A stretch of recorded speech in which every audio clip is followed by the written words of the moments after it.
Richard Comey hopes of becoming a two-time world champion suffered a major setback after he lost his championship elimination bout, or it's an eliminator bout, to Jose Ramirez. Jose Ramirez, who is a former unified champion in the super lightweight division, dropped Comey twice in the 11th round, the second of which Comey failed to recover from after a full count of 10. The other sports story quickly is that the Black Stars are in Luanda to play against the Angolans in their return leg as the qualifiers for the next AFCON gets on. Now, I just want to give you a couple of stories that are related. A lot of protests this week. So France has had a lot of protests. Yeah. There's a strike in Germany, which has brought public transport to a halt. Yes. There are protests in Israel after Netanyahu fires his defense minister.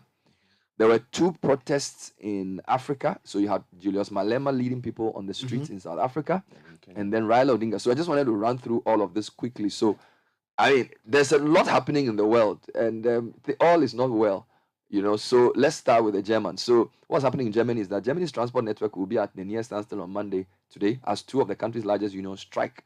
Staff at airports, ports, railways, buses, and subways walked out shortly after midnight for a 24-hour stoppage. Now, unions are demanding higher wages to help members cope with the rising cost of living across the country. Now, in France, there's a highly unpopular decision by the French president to make it, basically, is raising the age for retirement. Yes. So you have to work more before you're entitled to a retirement. Now, French police have clashed with water reservoir protesters, and that's the second protest. There's a protest already in France last week over the pension issue. So France is having a lot of protests. In fact, they've deployed 20,000 or so police into the streets to quell the protests. Then there are mass protests in Israel. Tens of thousands of people have taken to the streets across Israel after Prime Minister Benjamin Netanyahu fired his defense minister. The guy is called Yoav Gallant, had spoken out against controversial plans to overhaul the justice system. And then a lot of people poured into the streets, and they're not happy with the president's decision. Then finally, in Kenya, we know that Raila Odinga hit the streets with thousands of supporters, claiming that the election that brought William Ruto to power was flawed. And then in South Africa, Julius Malema also held a protest over the many, many issues happening in South Africa, just to give you a sense of what's happening. Then let's end with a back to the village food bazaar. Okay. Then let me do some quick foreign stories as well before you end with that. Yes. So something is happening in Chad. Chad has nationalized ExxonMobil assets. Oh, yes. ExxonMobil. Yes. Why? Yes. Is that Exxon sold its Chadian assets to British company Savannah Energy last year, and Chad did not agree with it, so they said, "Okay, simple. We have nationalized it." Now, off the coast of Tunisia, 29 migrants have died. That's a big situation. Where are they going? Still? Yeah. And then Zelensky is also asking for counter-offensive weapons so that he can continue. They are still fighting? Yes, they are heavily. Oh, Ukraine. As their next door neighbor, we are suffering. Yes. Now, organizers of the Back to the Village Food Bazaar, Citi FM, Citi TV, have been praised for another enjoyable edition of the Showcase of Indigenous Foods and Beverages. Now, the annual event, once again, drew the admiration of hundreds, I should say thousands of patrons to the Accra Metropolitan Assembly office for a 2-day bazaar. And here are some of the people who say, "I was well organized. I'm happy and surprised. This was grand. It was fascinating." Neil Ante van der Poel was, I saw Neil Ante and his other better half come to the tea side. They asked of you, you had disappeared. They couldn't find you. Oh, Samuel George I met Samuel George when he arrived. There was also Henry Quarte. There was a place for kids. Hundreds of patrons, sold out. Yeah. Lots of food to eat. Kwampa was exceptional. Sponsors were on point. Rice, tin tomatoes, Froya Bibia. It was wonderful. I mean, just to say thank you to all those who made it possible. It was fantastic. Now we know the local foods that we love and those that we look at too. You know, funny thing, I couldn't eat a lot. I was just drinking things because like you, I was hot. Taste my thing, you know, and we can drink things. We can eat things. I have only one stomach. So a number of the patrons are like, of the expenses, actually come and buy my food. I said, look, if I come and eat all your food, you will hear me on radio tomorrow. Charlie Aloski. Yes. But did you see, before you get rid of us, did you see that Accra for goalkeeper over the week? No, I didn't watch. What did he do? Paddy about Parker no Aloski powder. He had all powder over on his face. And we still took 3-0. Charlie, imagine if he hadn't had the powder. What is this? Oh, Charlie phobia. Who asked you? Charlie. And the referee, I mean, I'm not even blaming. I'm blaming the referee Why? who allowed him. No, because the referee is the one supposed to look at him and Is say, there anything in the rule yes, about powder? yes, you cannot. It's a foreign substance. No, but maybe he has a skin itch. Which is if you have a skin itch, then you're not even supposed to play. If you have a skin itch, you're not supposed to play. That's why you remember that there's a rule in football that maybe his malam said you should put on powder. Yeah, but you are not supposed to. What does it do? How does it interfere? Goalkeepers wear transparent, just like fluorescent colors. So if the thing is on his head and face, so that people can see him well.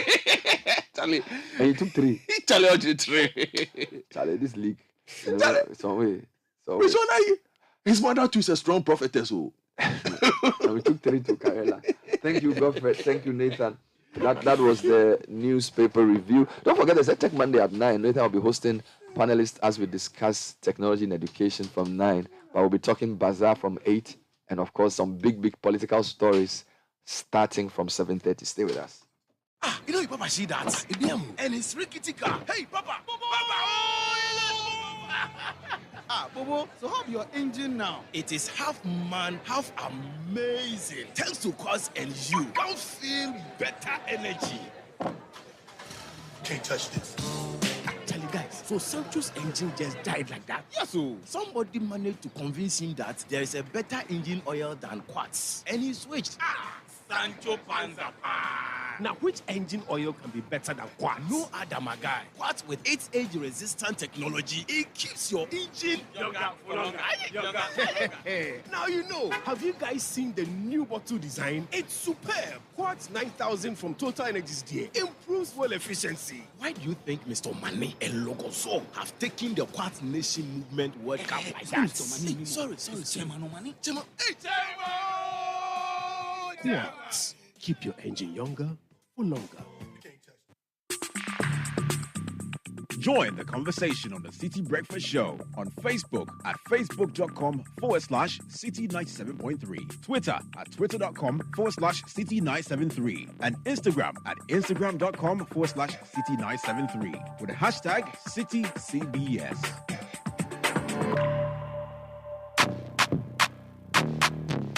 Two minutes to 7. This is Citi Breakfast Show. Citi Business News with Netile and Netia Jaho's next. It's brought to you by Goel, bringing good energy and passion to the game of football. We support the Black Stars as they play against Angola, the Palancas Negras. The Black Panthers happening today in Luanda. Goal cheers the Black Stars to victory. Remember, Go Card is the easy and cashless way to buy fuel, keep track of receipts, and do so much more. Go Card, the way to go. The official fuel sponsors of the Black Stars is Goel. Don't carry multiple SIMs around you. It can be such a chore. You can switch between different numbers on the same phone and easily and seamlessly do so. Go seamless with MTN eSIM and enjoy the convenience of connecting multiple phone numbers to one single device. To check if your device is compatible, simply dial *#06#. Once you receive an EID number, it means your phone or device is compatible. Simply download the My MTN app today to request your My MTN eSIM and enjoy the sweet, seamless life.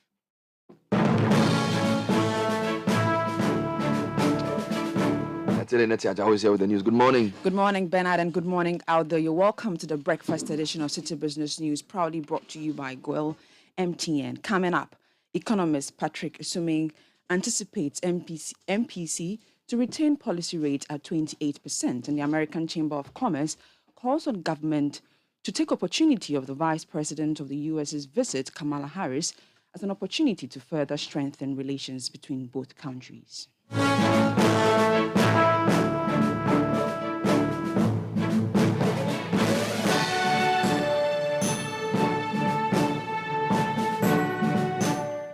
To our stories now, economist Patrick Isuming has stated that he expects the Bank of Ghana to maintain the policy rate at 28%.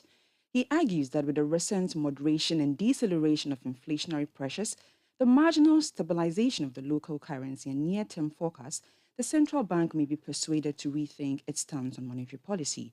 The Monetary Policy Committee of the Bank of Ghana started their second meeting for the year from Wednesday, March 22, 2023, and is expected to end it today with announcement of a new policy rate decision. Already, the MPC in its last meeting in January 2023 raised the policy rate by 100 basis points to 28% cumulatively increasing the benchmark policy rate by 1,350 basis points since March 2022. Dr. Patrick Isuming has been speaking to Citi Business News on his expectations. I'm expecting that they will keep the rate unchanged, probably. We've seen the rate increase throughout most of last year and the first meeting this year. I think, they would have seen that maybe the inflation appears to be peaking. And at the same time, we've seen that there's been a lot more weaknesses being recorded in the real sector of the economy. The data they put out shows that the composite index has been seeing negative growth in the last 6 readings. And between the end of last year and this year, the January 2023 one shows a negative 77.6 growth. So it appears that those increments that we've seen several times are beginning to hit the economy, even though we've seen that the consumer confidence has inched up from the last reading and business confidence has inched up. I think at this point, I expect that they will hold on with any further increment and then observe how the economy evolves over the next few. But I think given that the currency is also relatively stable, I will still expect that they will hold off any further increment for now and wait till things have the full effect of the increment that they've done after. Don't forget that it takes a while for us to see the full effect of any policy rate increment. And we've seen several increases that hasn't worked through the economy. Dr. Patrick Isuming is an economist.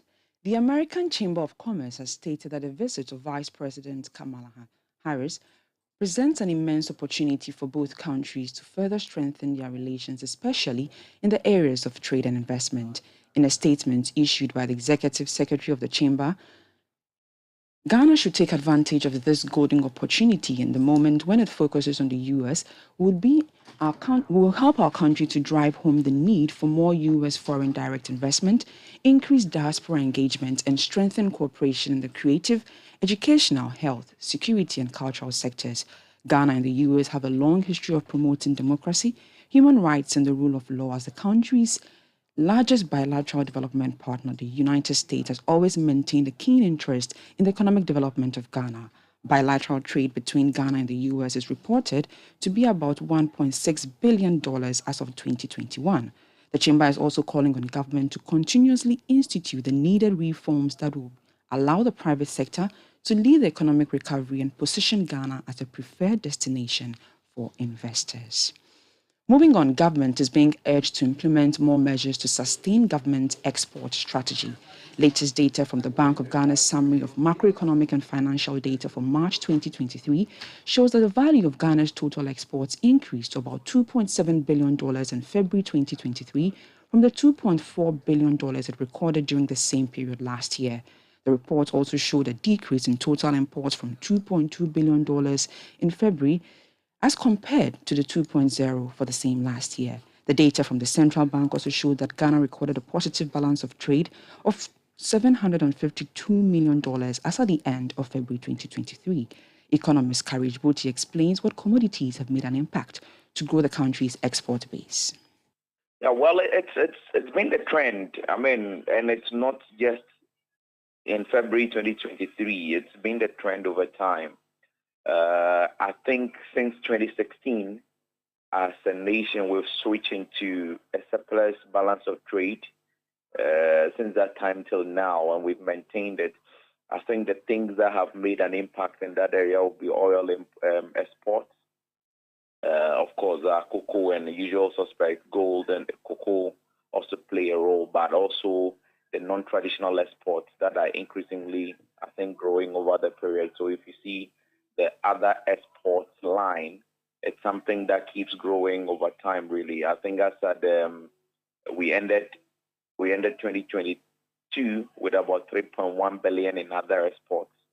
And for the first 2 months of the year, it's about 538 million, really. So these are playing a role in growing the export base. That was economist Courage Boti. The average employee should brace him or herself to pay more personal income tax to the tune of 35% if Parliament passes the current tax bills before its consideration as government makes moves to restore fiscal discipline to the macroeconomy. There's more in the following News Desk report. Ghana has been facing multiple economic challenges. This led to the government requesting for a $3 billion bailout from the International Monetary Fund to help it restore macroeconomic stability. Among other things, government embarked on a domestic debt exchange program, which has equally placed an obligation on government to intensify its revenue mobilization mechanism. This will involve increased taxes. The challenge is that in the coming days, workers in the formal sector may pay 35% of their income as tax to government. This could be very challenging for the ordinary worker. Francis Timoboy is a tax analyst and he has been speaking on this development. Since January 2022, if one earns more than 20,000 Ghana cedis, you paid a marginal tax of 30%. Now it is going to be 35%. And I think that this puts employees in a worse position. And let's take a more stable currency and look at the impact. 20,000 cedis in the year 2022 was worth $3,300. Now, that same 20,000 is worth $2,400 today. So even if one salary has not increased, you realize that before you were paying tax at $3,300 at 30%. Now the amount has reduced to $2,400 due to the impact of the depreciation of the cedi. Again, if you look at the proposed table, it is only when you earn $30 per month, that is when you don't pay tax. I feel that this is inadequate. And with the current 35%, the challenge is employees or individuals even appears to be paying more taxes than companies. This appears excessive. Tax analyst Francis Timoboy ending that news desk report filed by Emmanuel Opong. Meanwhile, the business community in the country is lamenting the folding up of several businesses in Ghana due to the overtaxation by government. Speaking to Citi Business News on the matter, Samson Asaki Awingobit says government needs to halt its plans to introduce new levies in the coming days.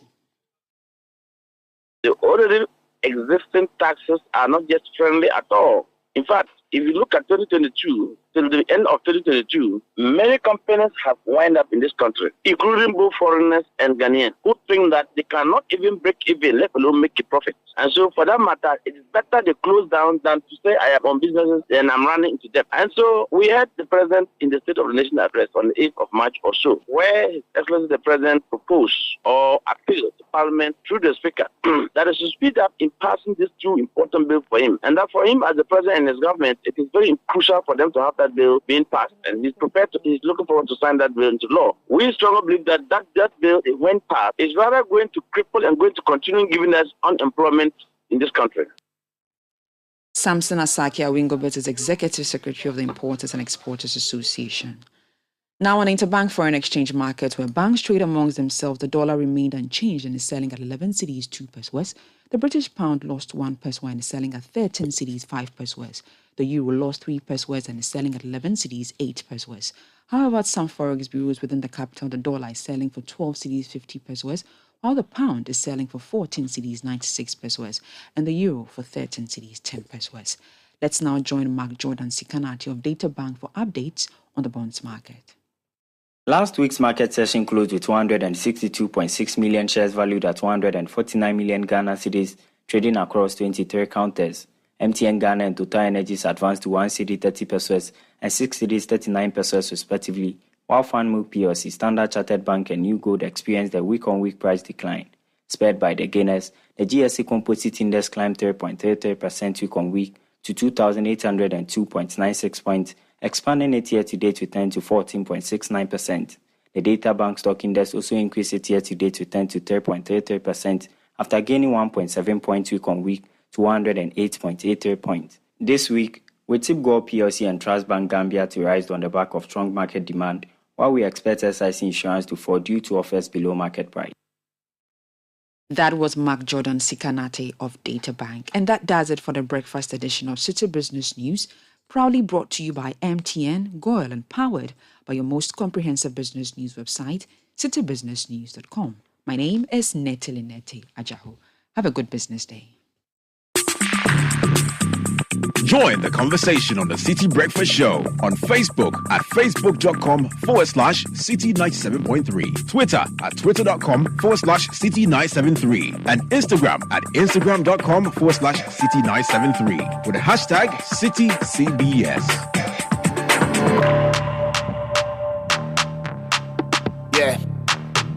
The 12 for the money back on my way. Go. Ubi Antonio Coalition. Ubi Antonio Coalition.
decisions that, I mean, border on national interest. But you see, that's true. But if you look at it very closely, you heard Joe also saying that they have passed only 10 bills. Mm-hmm. So the parliament isn't passing a lot of things. Yeah. So it's a very ineffective parliament.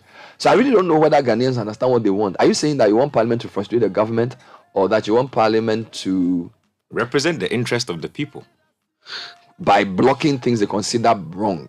Exactly. Okay, we'll discuss that later. It's time for kickoff, and it's brought to us by Shell. Shell has given us a way to go further and save money with the Shell Fuel Save.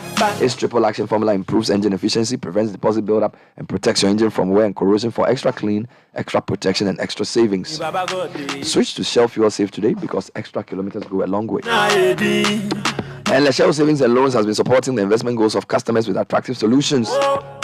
With easy access to track your funds, we offer flexible deposit products for 91, 182, and 365 days. Open a fixed deposit account with us today. Call Lesheho on 0577 707 700. Let's help achieve your goals. Lesheho Savings and Loans, a trusted safe haven for your investments.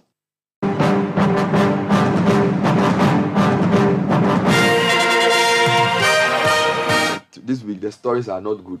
They beat Richard Comey, they beat House of Folk. Charlie, so me, I'm not happy. Some way. Well, on the brighter side, Ghana take on Angola in the second leg of the AFCON 2023 qualifier in Luanda today. Now, Tottenham sack manager Antonio Conte after 60 months in charge, and in the NBA, LeBron James returns from injury as Lakers fall at home to the Chicago Bulls.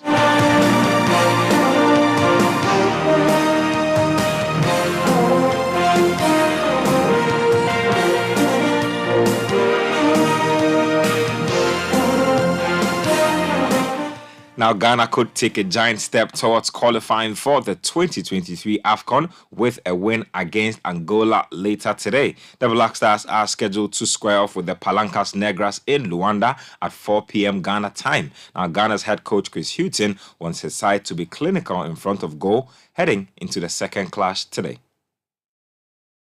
We've had 11 chances, so that's the first positive. You know, if you was telling me that, you know, we played 96 minutes and we only had 2 or 3 chances, you know, then that's worrying. But the fact that we have had chances, you always know that if you go into any game and you have that volume of chances, the law of averages says come the next game or the game after that, you're going to put some of them chances away. And that's the only thing that we learned, that we perhaps need to be a little bit more clinical when we have them opportunities, because if you're not at that time, then the opposition can gain strength from that. Black Stars head coach Chris Hughton speaking there. Now, some results from the games that were played yesterday and also over the weekend. Lesotho 0, Zambia 2, Sao Tome and Principe 0, Sierra Leone 2. Now, today in the matches to be played, the Central African Republic take on Madagascar as Rwanda taking on Benin. South Sudan, they will be up against Congo. Guinea-Bissau take on Nigeria. Remember, Guinea-Bissau have stunned Nigeria already in the first leg, beating them 1-0 in Abuja. Now, Niger take on Algeria. There's Ethiopia versus Guinea, and then Sudan will be up against Gabon. Let's move on to Ghana's under-23 side, the Black Meteors, and GFA President Keto Kriko has charged Ghana's Black Meteors to secure qualification to the under-23 AFCON in Morocco, slated for June this year. Now, the Meteors head into the second leg of the under-23 AFCON qualifiers against the Algerians on Tuesday at the Baba Yara Sports Stadium with an away goal advantage in the first leg, courtesy of Abdul Fattah Isahako's long-range strike. Ibrahim Tanko's side are a win away from qualifying for the under-23 AFCON in Morocco. So a game that will potentially take us to Morocco and hopefully bring us back on the Olympic platform where we've been missing since the year 2004. So what that means is that history beckons all of us.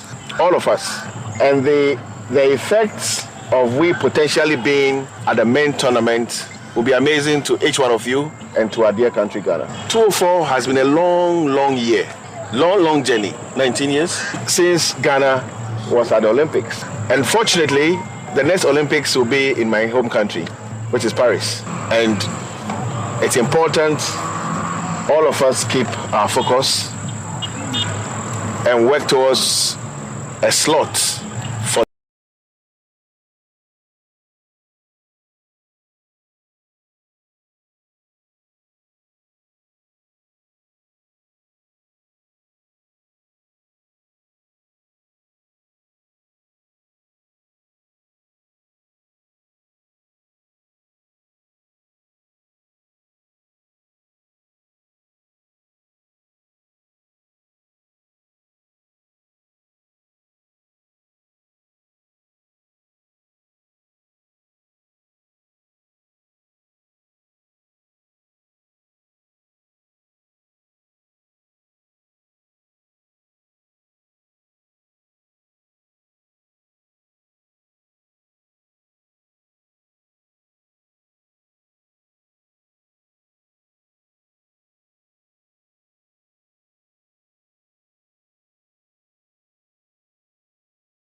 were too strong for the Spurs. And then the Memphis Grizzlies went on the road to beat the Atlanta Hawks. In the other games that were played, the Golden State Warriors also lost at home to the Timberwolves. The Trailblazers lost at home to the OKC Thunder. The Raptors, they picked up a win in their backyard against the Washington Wizards. The Magic also beat the Brooklyn Nets. And then the Cleveland Cavaliers, they have clinched their first ever playoff win without LeBron James since 1998. So big news for the Cleveland Cavaliers there. Donovan Mitchell, Darius Garland and co will be in the playoffs. And that's how the action played out in last night in the NBA. That's all for this morning's edition of Kickoff. My name is Benjamin Nketia. There's more sports at citysportsonline.com.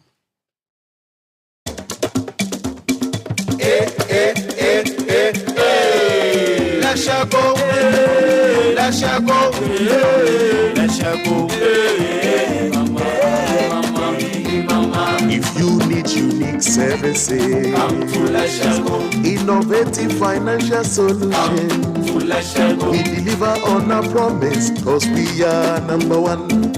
Let's go, we improve your life.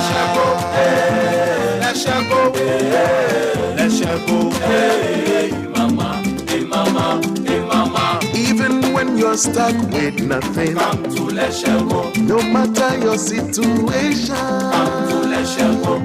Let's go, we improve your life. Let's go, hey, let's go, hey, let's go, hey mama, hey mama, hey mama. Let's go, we improve your life. Leshego Savings and Loans. Let's improve life. Extra, extra, let me tell you all about it. Hey, Dolomistic. You and this your extra thing. I beg, tell me about it. Abenquine, look, extra is what you and your car get when you switch to Shell Fuel Save. Extra protection, extra clean, and extra savings. You get it? Tell me extra. Shell Fuel Save is designed to improve engine efficiency instantly and with triple action formula that helps protect your engine from wear, corrosion, and deposit. So you get extra kilometers out of your drive. Sir, and you're not extra, good for your engine. Extra, good for your pocket. Extra kilometers goes a long way. Switch to Shell Fuel Save today. Go well.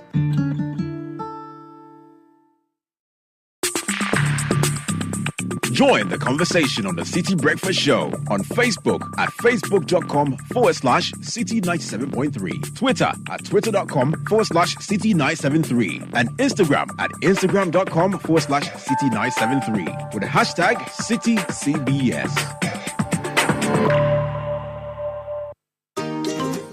For Pepsodent, smiles are one of the most important things we have. The problem is, globally, 1 in 2 children suffer from cavities. Pepsodent, with maximum cavity protection, helps to prevent the formation of cavities. Pepsodent, because every smile matters.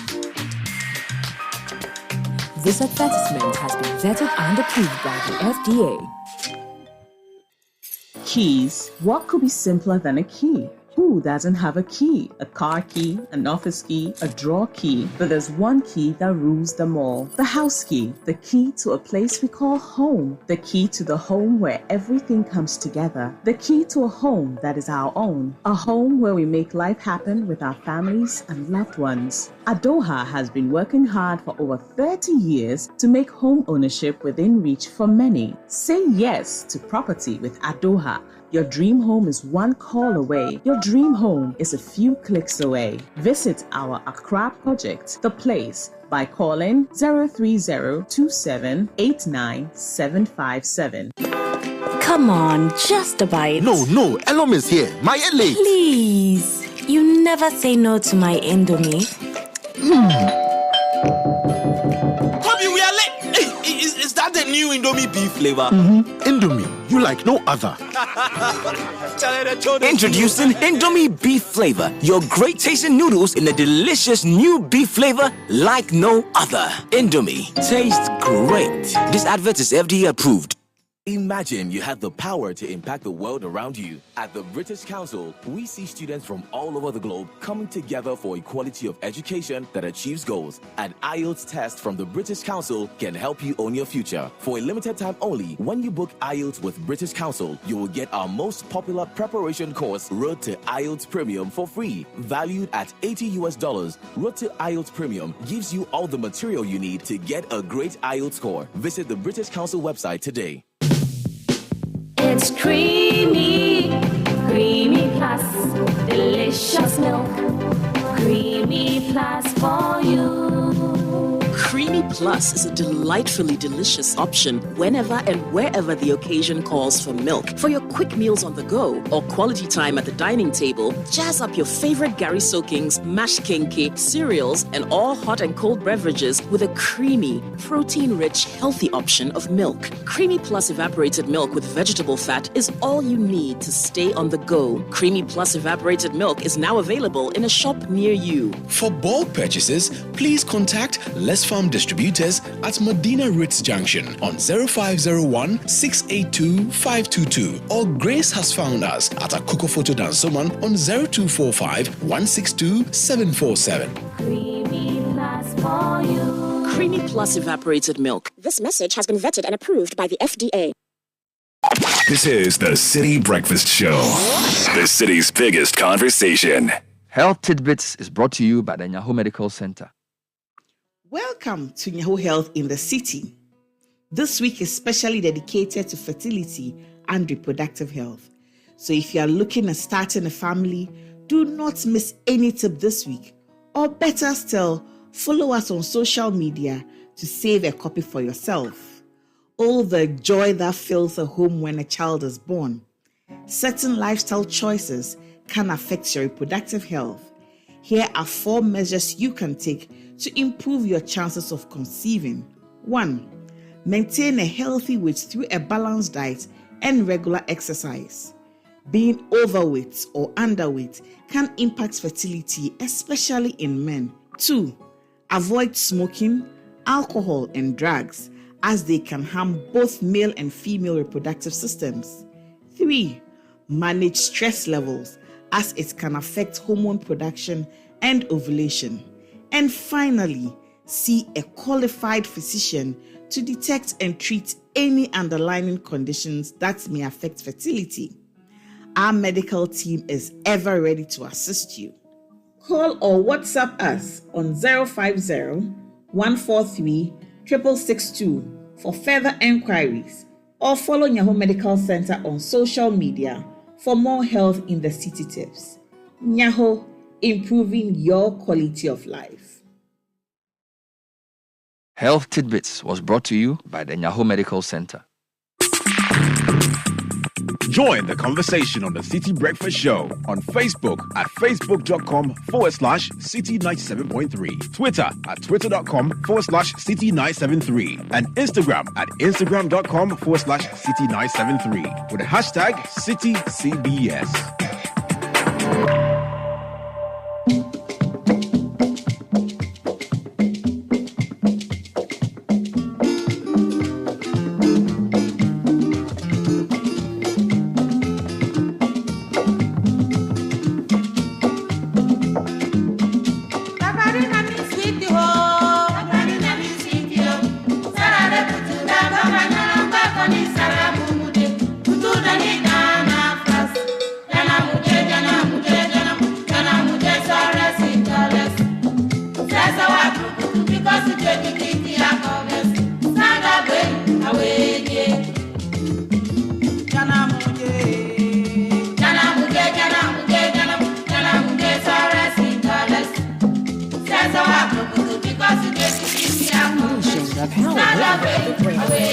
This is Citi 97.3.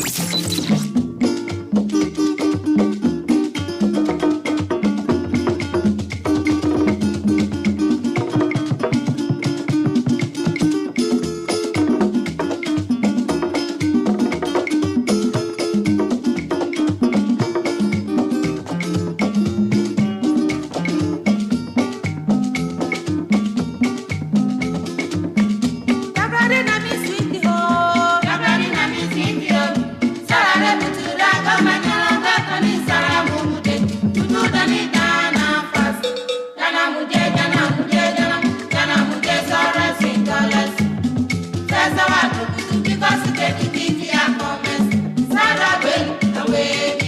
Yes, indeed.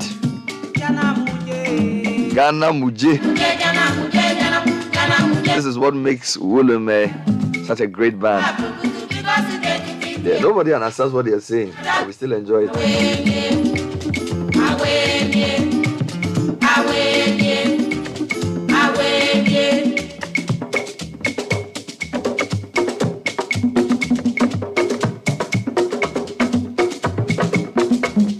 Happy birthday to Miss Sarah Kuma of Stambik from Amele Afrakuma Adoma Asantewa and Joampofo.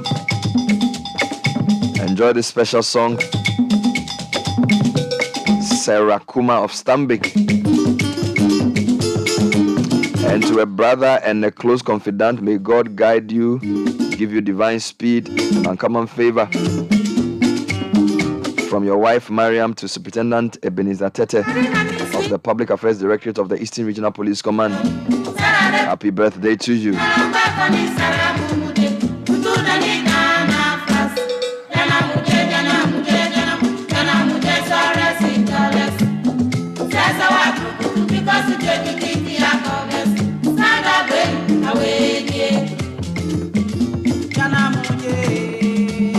More birthdays coming in. This one's a super awesome birthday to Evans Periqual, who's a lay preacher at the Lighthouse Chapel International, colleague on a branch. Says, God bless you, my brother. That's coming from Jonas Tinkrang. And belated 78th birthday to my sweet mom, Janet Ikia Aduboy. May the good Lord continue to grant her good health. That's from Jones Aduboy in La. Imagine you have the power to impact the world around you. At the British Council, we see students from all over the world with dreams of a bright future coming together for a quality education that achieves goals. Those who study abroad in countries like the UK are getting much more than just a degree. They are getting a world of valuable experiences. Visit the British Council website to find out how you can own your future. And imagine waking up to the shocking realization that a part of your precious hair had been cut off. And it's even more frustrating when you're patiently growing your hair to get it on the latest fashion trend. Well, introducing the iVest account from Easyway Savings and Loans, a fixed-term investment account that delivers great returns on your investment over a short period of time with no haircuts. Open an iVest account today with a minimum of 5,000 cedis and watch your money grow. Call Easyway Savings and Loans on 0550-144-144 or visit easyway.com.gh for more information. iVest, no haircuts. iVest, excellent returns guaranteed. Easyway Savings and Loans is a member of the Ghana Deposit Protection Scheme.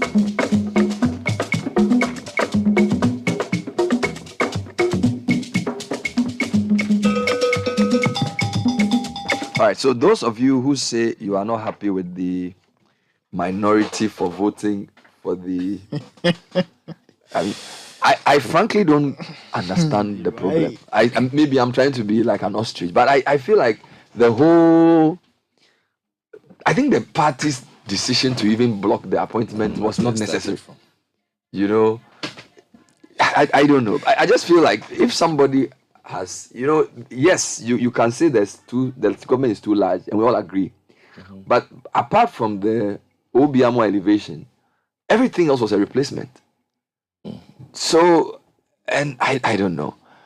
Again, the kind of the numbers we have in Parliament is not like NDC has a majority. Okay, it's not like they have a majority that they can. It's like 137, 137. So, and I don't know what the rules say. If they all even voted no, I still think they would have gone through, would they not? Because they would have had 138. Or I look at this in I don't know in a couple of ways. Stick with me for a while. Yeah. Okay, so when I agree with you on the needlessness of the initial directive that came from the party, because I, for one, am a personal believer in allowing your parliamentarian to be actually independent and representative. The parliamentarian should be able to express his or her mind at any point in time. The difficulty, though, that I have with the parliament, our parliament and our parliamentary practice and our parties over the years, and that has come to the fore with this particular situation, and it will not change for a while, is how contradictory they are with their actions, decisions, and also a certain lack of principle, in my estimation. Okay, so you say the party's position is A, B, C, D. Everybody should go and follow the party's position. Without first acknowledging the fact that the makeup of parliament is such that there are people who are, there are brothers there across the aisle. There are in-laws across the aisle. Yeah. There are professional colleagues across the aisle. There are relationships that go back from school across the aisle. There are all kinds of bonds that go beyond. And the mistake I think the party makes sometimes is assuming that it is the overriding bond. As if the MPs are some schoolboys. Yes, it is the overriding bond. Some of these people have been Sunday school mates right up until they went to parliament together. Yeah. You understand? Some of them have been boys, club boys for decades. Yeah. Some of them have helped finance others. And there are some in parliament. There are some I can even mention. They were in the same SRC election on the same team. But they are NDC and MPP, so you don't know. You know, so the relationships are very deep and go and perhaps might go beyond the NDC. So and then also you have the caucuses. Yeah. So there are regional caucuses. There's a women caucus. There are women's caucuses. The Muslim caucus. There are religious caucuses. So there are even geopolitical caucus. So like the Northern caucus. Yeah. You have a bit of local interest also because your chiefs will come in and say, hey, Master, this one we don't mess around. Don't go and misbehave there. You understand? So an MP under this particular setup coming out to simply say, well, this is our position on the matter. We won't do this, that, then also leaves me thinking, all right, you've approved, you've allowed them to go through. Yeah. The party's position, though, is we are trying to tell the government that it has to be austere. So cut size, right? Now you've allowed this to go. This week, you are going to have a conversation about money. Yeah. A significant conversation about money. Some of the arguments that will be made from NDC MPs who have passed this, which is what I'm saying, I'm looking at this from different angles, will be that government is spending. Government is not cutting its coat according to its size. Government is not doing A, B, C, D, which includes this. So you are on one side, you are bashing the government for that. You are going to bash the government for that this week. Last week, you closed your eyes and passed MPs. When your party has said that, in principle, we believe that this contributes to the significant national expenditure. So now you are referring to the NDC MPs who voted to approve. And now I'm saying that it's something that we even struggle with in our parliament. I'll give you a typical example. And it's all of them. When the MPP MPs who said they did not like Ken, they had an opportunity to do something about it. The party came out with an instruction, blah, blah, blah, blah. Ken came, eventually, he's still there as finance minister, right? But after that, they still go and say, yeah, the country is hard. There's this, there's that. But when you have an opportunity to do something about it, you cut out to the party's principles. Contradiction. You understand? So that's what I'm saying. Parliament is very contradictory. I actually think the NDC party has dug itself into a hole. The announcement that parliamentarians should vote against was unnecessary. Making it public was grandstanding. In fact, the first hole they dug for themselves was the haphazard manner they changed the leadership of the party by bringing in Atuforsen and co. They made their position almost untenable because it was very clear that the MPs were not happy with the way the change was done. So it's like you've imposed new leaders on them. Now, what makes this even worse? In the 2021 vote, there were 3 controversial ministries that had to go to voting. Maybe it's Hawa Kumsin, Kojo Opon Kroma, and Dr. Usu Efri Akoto, because according to the NDC, they didn't get the right answers from them during the vetting. Now, Hawa Kumsin got 161 yes and 104 no's, right? 161 yes and 104 no's. Now, guess how many votes Brian Champon got for yes? 167. So if you look at the 3 controversial ones under the Haruna leadership, the one who had the most votes was Hawa Kumsin with 161. But so under this new leadership, they have more yeses, 167, and fewer no's. Right? How Akumsin had 104 no votes. Yeah. Brian Echampong had 98 no votes, which means more people support Brian than they are against How Akumsin. And you can do the same. Kojo Nkrumah got 155 yeses, 110 no's. All right. The person who comes closest in second is Katie Hammond, 154 yeses, 116 no's. So Katie had the similar number of yes votes, but even more no votes than Kojo Nkrumah. And the list goes on and on. So my question to the NDC is that, did you really go or did you really come? Why did you do all this public announcement of the position? You are weakening your MPs. You are saying some of your MPs are traitors. But then you said you put them there. Now I said the people are there representing their constituents. And in advanced democracies, sometimes they hold forums and they find out what their constituents want. All right. But you've taken a position as a party, and Godfrey just explained to you that the relationship with Parliament is not just NDC. The fact that you are on NDC ticket doesn't mean that only NDC put you there. You needed chiefs to support you. You needed students to support you. You needed all kinds of people to support you. So if you go and say you should go and do only what NDC wants, it's a battle you will not win. Yeah. You see, so for me, maybe the discussion should be about what Ghanaians wanted. Because most people I met at the bazaar were saying they are disappointed in the NDC because they felt that they should have all voted no. And I said that's not realistic, based on what you just explained. That anybody who knows how Parliament works should not be surprised by this outcome. Yeah. In fact, anybody who is surprised is pretending, unless you don't really know how Parliament works. It's not surprising at all. And so they are rather weakening their party by the way they are going. And also, why should a party headquarters be issuing fatwas and edicts for right-thinking 137 members of Parliament who have been duly voted by the electorate? They were not voted for by the NDC. They were voted for by people, including people who are not in NDC. Right? So I actually think it's a victory for democracy in a very strange way. Because what is democracy? Democracy is the will of the people, not the will of a couple of people in Adabraka. So the fact that, so you get my point, in a very ironic way, I actually think it's a win for democracy. That people should vote for their conscience. Now, anybody who claims somebody was bribed, they have to prove it.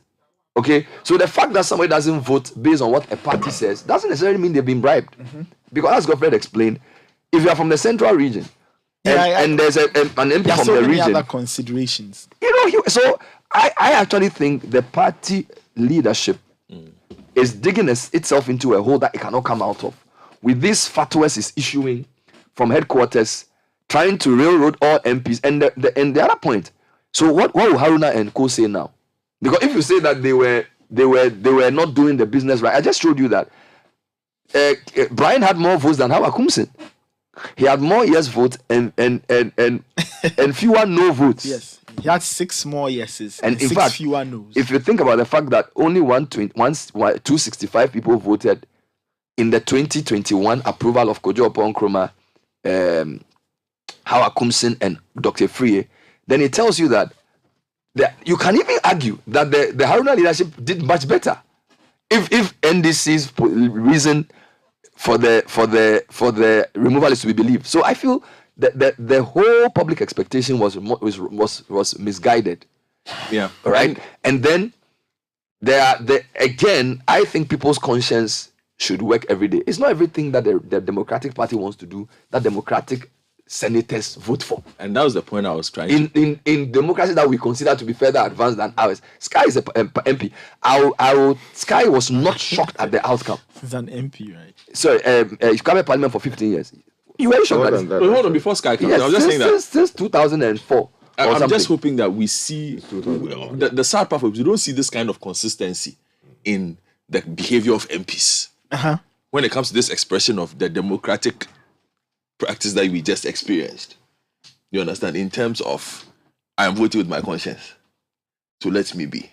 And that's, for me, my concern, because it makes them look very light. Well, you are saying that we shouldn't say the 30 or so NDC MPs who voted for the MPP people should not claim it's their conscience. No, I'm not saying because they haven't been that consistent in the past. Because their history does not show that consistency. So we cannot arrogate arrogate what has happened is what we should expect from MPs, that they vote independently and express that. But I'm also saying that my issue has been that we have not seen an a consistent expression of that.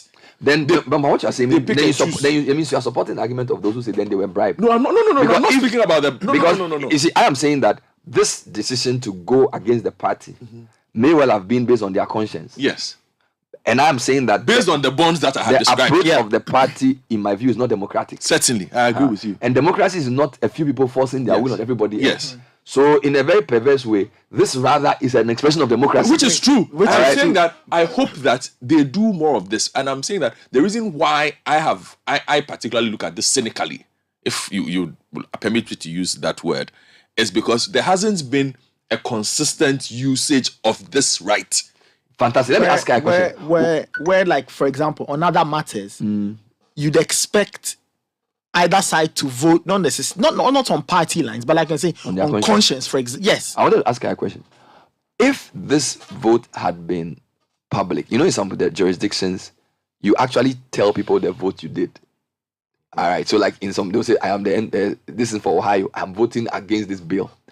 If this was public, would the outcome have been different? If, for example, we all knew what everybody would do, like it was like Bernard Avle, MP for Odio, I vote for. If they had done that type of thing, would the outcome have been different? Okay, so let me take it from this angle.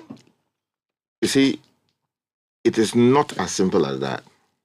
The reason being, Godfred mentioned some of the key indicators as to what informed the position of the various members of parliament. But everything must be grounded in the rules. So first of all, the vote that was taken was one that the standing orders demanded. That you cannot do it publicly. You need to do it privately. I was asking a hypothetical question. You understand? So that's why, because it makes it... So you're saying that it's not possible for the vote to be publicly done? No, you couldn't have so done it's not even going to arise? Exactly. Because the reason is that when the committee sits and makes a decision that go and get Parliament to take a decision by consensus, when they come to the floor, everybody... But the import of my question is not about the rules. So the reason I'm asking the question is to ascertain whether the secrecy of the ballot was what led to the outcome. So my question is not, I am not trying to change the procedure. What I'm inviting you to do is to tell me the extent to which the fact that this vote was secret led to the outcome we saw. You see, that's where the complexity is. Because, as Godfred rightly stated, do you honestly expect the Honorable Kwabena Donko, I'm not saying that he voted for Honorable Katie Hammond and the rest of them, do you honestly believe that Honorable Kwabena Donko putting his hand on his shoulder, or his chest, or in heart, on his heart, and say that, oh, a man I have known since we were kids, childhood friend, playing around, went through school, when he was in difficulty under the NDC administration, he was one of the folks who was out there getting difficult decisions to be made for and on his behalf in Parliament. Building consensus across the aisle. Exactly.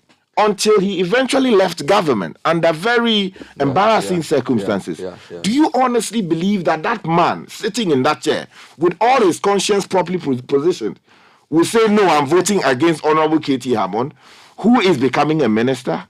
That's the impression they've created. You see, the reason the public expectation is they're angry is that they've created the impression that they are against what the MPP is doing. And when they come on air, they're always arguing. So people think that it means NDC people, they're interested in for MPP interest. What they forget is what you guys have been explaining, that there's a certain consensus among them about what to do in this country. So, and I'm saying to those of you who are angry that you have been deceived. Because I didn't expect any different outcome. Anyway, go on. Yeah, and you say, Bernard, look at it. You and I have been here for what? Close to 20 years. Yeah, I know your competence. You know what I can do. Tomorrow you find yourself, let's say, on the other side of the aisle, in whatever position, and I am called upon to make a decision based on what I believe you can do. You tick all the boxes. The only reason we disagree... I'll vote for you. I will sit and say, oh, as for Bernard, I'm not voting for him. The only thing I'll probably do is recuse myself. if you are a judge on a case that concerns me, you have to recuse yourself and say, Aloski, I've known him for 30 years, so I can't sit as a judge in his court. So it is mind-boggling. It is just unreasonable for anybody to kind of say they are disappointed. Exactly, you cannot cannot possibly. Okay, be second question. supported. How many such relationships exist? You gave the KT Donko example. Godfrey was trying to say, how close are these people across the aisle? There are many of them who are very close.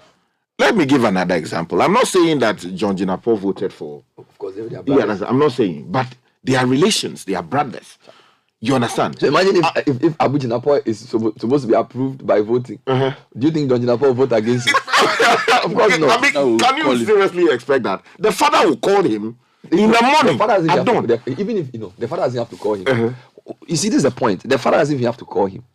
He has enough sense to know the competence of his brother. So even though his brother is in MPP, that doesn't mean everything his brother does is wrong. Which is I'm saying that you see, the political parties have created this false impression that everything the other side does is wrong, and that on the extent, you see, that's what I'm saying. They divide us externally and then they work together internally. So they know the ones who are good on the other side. Now, because they've used this deception to tell us that we are opposition, so everything the people do is wrong. Their followers also believe that they are going to actually vote against the MPP, and I'm saying that nobody in this studio believe this because we know the way they work. It's called elite consensus. So John Jinapor's father doesn't have to even call him in the morning if he's well trained. Are you telling me that? Why should what does NDC MPP even mean? That because of that you have to go against your brother. The truth though is that the way our politics has been done is very exclusionary. So they do what do you call this one? Winner takes all. So usually when you're in opposition, you don't have anything to eat. Only the government people are chopping. So it creates a very caustic and very acrimonious environment. And I'm saying that for a young developing country, yes, we need a strong opposition, but we also need to build consensus on things that matter. Because for where we are going, our main problem is not just the internal competition between NDC and MPP to win elections. There are major developmental challenges. There are cycles of economic underdevelopment, which we have to rise up and work together against. But because we are always fighting for power, we raise the stakes so much that everybody thinks that we will vote. There's no way that they are ever going to 100% oppose, particularly based on issues of relationships and friendships. So please, Ghanaians who meet me at the bazaar and they are complaining that NDC has betrayed them, you betrayed yourself. I think you raise expectations unnecessarily for yourself. Because there was me when I even woke up and I heard that you had finished the show and said that the people had passed. I said, of course they will be passed. Why wouldn't they be passed? In Ghana, 137. It's not as if NDC has like 142. And MPP has just this is 137, 137. And think about it. Even in the voting for the speaker, NDC won. Yeah. So that means MPP too, somebody went against their own party. Okay, so you see, that's where I was coming to. So the relationships are there. Then also you have, let me give you a typical example. She was not in parliament, Honorable Adjo Asafo. Of course, we all know publicly that she has a special relationship with the Honorable Kennedy Ejepong. And the Honorable Kennedy Ejepong has been one of the huge blocks within the MPP side who's been standing against, hey, you can't do this to the young woman. Until recently when he got angry and said, look, I mean, to hell with everything. Forgive me for saying that, though. But when it was time to elect a new representative for the people of the MPP in the Dominica constituency, and the Honorable Michael Quay reportedly went to Honorable Kennedy Ejepong and said, look, we want to remove your woman from Parliament. So support my son to become the next parliamentary candidate of the NPP. The Honorable Kennedy Ejepong rightfully got angry and said, somebody who I have, issues with. And she's been very responsible thus far in terms of her approach to the family. You want me, my support, to take her out of Parliament? That will not happen. There are specific things that will not happen just because, look, morals don't allow it, common sense doesn't allow it, and relationships don't allow it. Ethnic positioning also don't allow it. I have two more questions for you. Where does that leave the new leadership of the NDC in terms of the parliamentary leadership? What will Haruna and Muntaka be saying today? Because I just compared the numbers for the approval of Kojo Opong, Hawa Kumsin and Co. And I'm saying that this is probably even worse. So where does that leave Cassiel and Co? Where does that leave Adabraka? And where does that leave the party? The truth is that the NDC in Parliament is in a crisis. And you see, a number of MPs got out after the vote and were crying. Oh, they were crying? Yes, it was heartbreaking. As in mama. Yeah, that's right. They were crying. there are people who believe in the core values of the party and who will vote NDC no matter what. I know people who had to make a decision against, for instance, one of the nominees from for the Supreme Court, even when those people represented them at some point in their career. So maybe the person was his lawyer or her lawyer at some point. But yet, because of his total belief in the ideals of the NDC, he will go out there, and he actually went out there, or she went out there to vote against that person. You understand? So the question is, somebody who saved you previously as a lawyer, could you possibly make a decision which decision should go against the person? The person did that. You understand? So MPs were crying.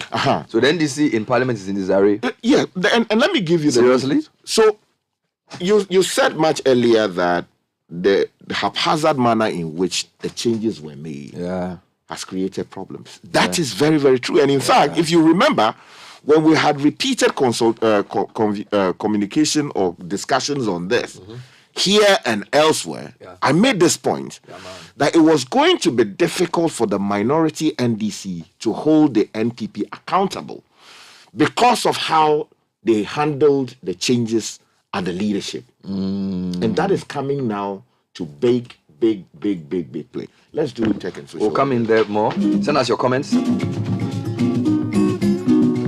All right, so don't forget the show is live, 97.3 Citi FM. We'll be talking about the bazaar as well. And if you were at the bazaar, send us a message. Let's know your experience with the food, with the people, with the music. Sometimes will join us to talk about the bazaar. What's the strategy behind the bazaar? Before we get into that, Tech and Social Media Trends is next, brought to us by Vodafone. And Nathan Kwao is going to bring us the segment. He's also known as Obodai. Obo. Anyway, his best this morning like Oga Sabinus. Anyway, trends. Well, MPP MPs are trending.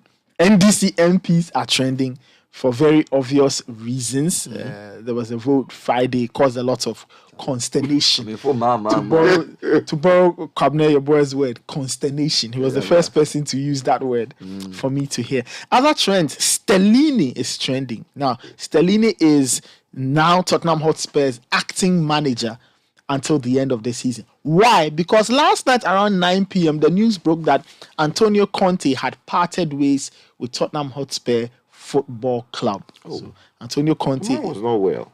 He had an operation. Yeah, it's been a very tough time for Conte on a personal level, but it looks like things weren't just working out with Spurs. So Stellini takes charge until the end of the season. We wait to find out who will get the job on a permanent basis. Will it be Nagelsmann? According to some reports, Maurizio Sarri has been contacted by Daniel Levy, who's Tottenham Hotspur chairman. So we wait to see what the decision will be when the season comes to an end. But between now and the end of the season, Christian Stellini, who was Antonio Conte's number 2, will be handling the club on an interim basis. But Stellini, is that the male version of Stella? I don't know. Go on, don't mind him. Anyway, to some tech news now, Elon Musk is saying that part of the source code which underpins Twitter have been leaked online. Now, it says the code was posted on GitHub, which is a Microsoft-owned service where software developers share code. Now, it has now been taken down after Twitter requested its removal. Separately, Mr. Musk has reportedly signaled to Twitter workers that the firm is worth less than half the $44 billion he paid for it last year. So things not working too well. And then on Friday too, they dropped a new announcement that those people who have blue ticks, the verified accounts from April 1, all those accounts will be rolled back unless you pay for Twitter Blue. We are not paying anything. You can take your thing. You can take your blue tick. Anything. Pay. That was taking social media trends.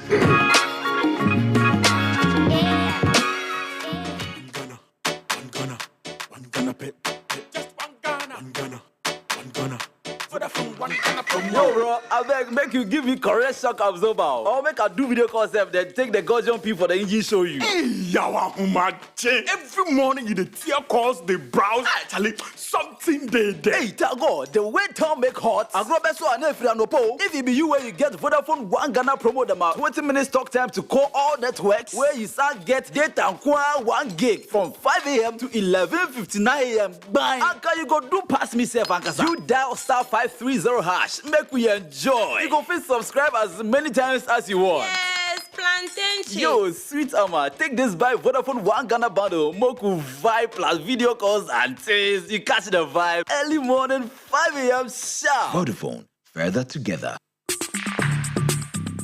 Join the conversation on the Citi Breakfast Show on Facebook at facebook.com/Citi97.3, Twitter at twitter.com/Citi973, and Instagram at instagram.com/Citi973 with the hashtag CitiCBS.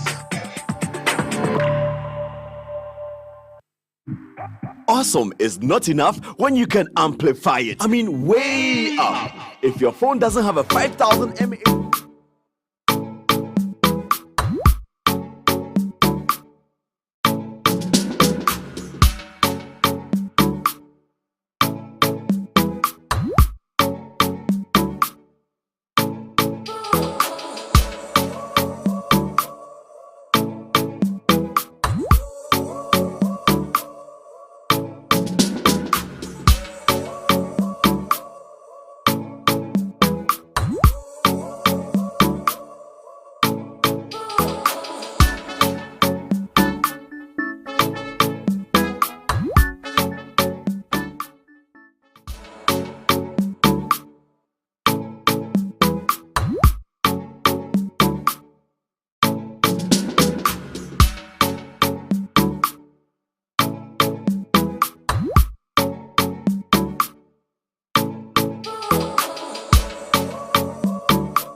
hear the poppy sound.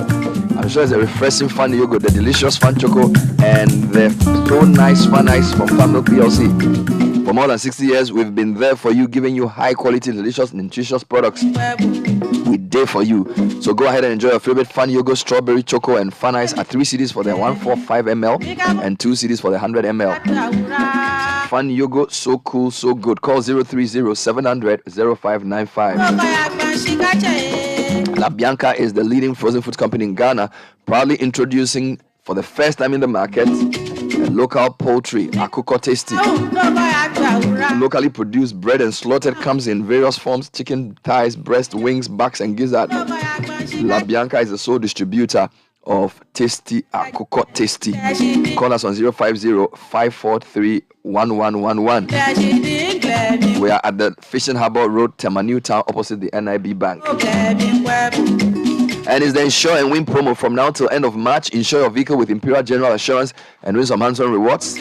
Insure and pick your reward: fuel, coupons, gift vouchers, special souvenirs, and more.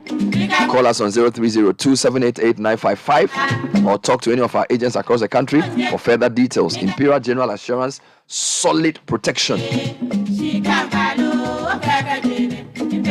Now enrich your breakfast with the nourishing goodness of Dano Milk. Cool Cow Instant Powdered Milk. The rich taste of Dano Milk makes a perfect combo with your tea, oats, cocoa, etc. to give you that great tasting breakfast you've always desired. Dano Milk is fortified with vitamin A and is a good source of protein and nutrients such as vitamin B12 and iodine to keep you nourished and strong always. Dano Milk is affordable and in the shop near you. Choose Dano Milk today for your nourishment and build your strength every day. Dano Milk, go for it. This ad is FDA approved. Now, grabbing your favorite drink for all occasions can sometimes be tricky, but you won't get it wrong if you are choosing Coca-Cola. So get your favorite Coke Classic now at 5 CDs for the 300 ml bottle and 4 CDs for the 300 ml Coke Zero, Fanta, and Sprite plastic bottles. You can also grab your 1.5 liter Coke Classic, now selling at 20 CDs, in the same size 1.5 liter Coke Zero, Fanta, and Sprite plastic bottles selling at 18 CDs. Bring the excitement and fun to all your occasions and enjoy the real ice cold refreshment with your friends and family. Now get ready to elevate your driving experience with a vehicle from Toyota Ghana. For a limited time only, Toyota Ghana is offering a super bundle offer on any of the following vehicles: the 1.4 liter Starlet, the 1.8 liter Corolla Cross Adventure, and the 1.5 liter Rush. Purchase any of the mentioned vehicles within the super bundle offer period and enjoy an irresistible price discount, 1 year free comprehensive vehicle insurance coverage, 1 year free home insurance cover, 1 year free service, and free starter fuel. You can visit any of Toyota Ghana showrooms in Accra, Kumasi, Tematamale, Takwa, and Takrady, or call 0302-910-204. Credit purchase is also available through special arrangements with our finance partners. Toyota, superior quality. Now, if you are thinking of pursuing a degree in nursing, then you should go to Heritage Christian College and sign up for their BSc Nursing Degree Program. It's accredited by GTech and the Nursing and Midwifery Council. You learn in a great environment, you get to use great labs, and you are taught the best things using technology-driven teaching and learning methods. There are also other programs, BBA programs, BSc Information Technology, BSc Information Security, and Bachelor of Theology. You can call Heritage Christian College on 0547 777 or 0202298399, or you can dial *789*300# to purchase an online serial number and apply at hcuc.edu.gh. Heritage Christian College, university training compassionate entrepreneurial leaders. We'll read a couple of quick comments and then we'll also give you some reflections on what was a weekend of highly spicy, tasty, delicious, relational. I'll tell you my favorite part of the thing, right? Sunday morning. Yes. Gospel praises. Thank you. Featuring Frima and what's the name of the lady? Eddie now. We're doing hot praises. Yes. Sunday morning. Very powerful. And later we went to the Tipsy Alley. you are not you were Echo reported you to me. About your activities at the we went there to pour libation. I was told. Papa, we just went there to pour libation. To be ascended. You finish dealing with Parliament and then we'll discuss this matter. We'll just read a couple of quick comments and then we'll move on to... No, Sky was making a point. About what? He's made one point on... He's made all the points. The thing is that nobody is surprised. I'm not surprised. Nobody in this room is surprised. Okay, so let me just say quick things. We don't really have the time. So, the MPP side was minus 3 MPs. Effectively. The MPP yeah, side. That's right. Yes. So ideally, both for both, they would not have been. Oh, I didn't know. Yeah, that's right. Because so one MP collapsed. There. Yeah, that's right, and it was rushed out. I'm very, very unfortunate. I'm told he suffered stroke. Who? Oh, there. No, I won't mention the name. So they had. And who are the other two? So Honorable Ajasafo was also not in Parliament, and then there was one other. So my memory. They had one. It's either 2 or 3. So they had 135. Yeah. Let me speak for the one who collapsed and then the Honorable Ajasafo. So at least 136. Yeah, that's right. So this is why people are saying that if the NDC had all voted, this would not have happened. They would have done 137, 136. Strictly speaking, they would have been defeated. But were all the NDC put there?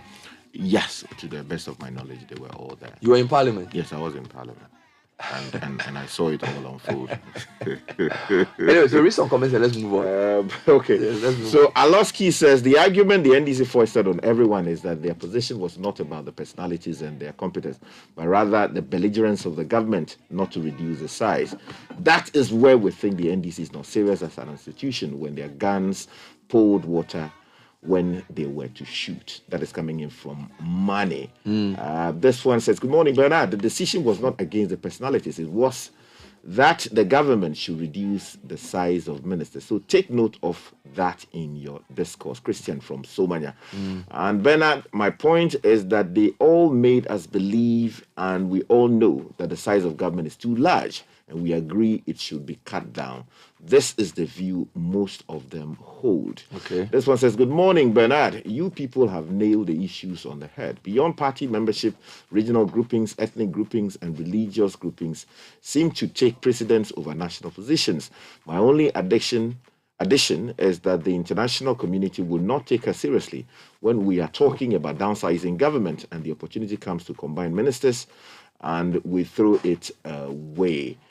Have a blessed day. It's coming in from Samuel Brimer in Spring. Let me take your views. I mean, say something of that. It was what we fail to remember is that Parliament is something of interest. You said something. Vested interest. It's a contest of vested interest beyond just the parties, which people seem to ignore, thinking that it's about NDC MPP. Now, you are from the central region, and I'm sure you can tell me that when Cassiel was chosen as the leader, there was jubilation in the whole region. Yeah, based on the construct of our political structures, people will jubilate. I mean, that's not to say that it will inure to their direct benefit. So even from the MPP people in the region, some of them were happy that there's a guy from the region who's been made. I can say that for a fact. Yeah, that's the point we are making. So the other point is that the allegiances are not just the party. Yeah. There's the region, there's the traditional area, there's a secondary school, there's the religious organization, which are sometimes very strong, sometimes even stronger than the party. No question about that. But I see, Ghanaians should not also the processing of the parliamentary conversation is not a communist group think. Yeah. It's not a group thing that, we have said it, everybody go this way, and then suddenly you are talking about people who have had repeated cycles of friendship over 20 years, 16 years, 12 years, 8 years. And like Sky was saying earlier, people have gotten to know one another in various ways. Okay. Now, the question I ask myself that is,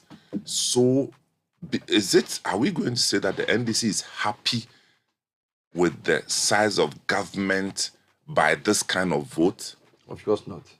No, it shouldn't be. This vote is not a verdict that the NDC suddenly woke up one day and they are happy that... no, they are not happy. But some of them are saying that, look, the determination of the size of government will not be captured by just this one singular act. Okay? And you have people, yesterday people confronted they accosted us at the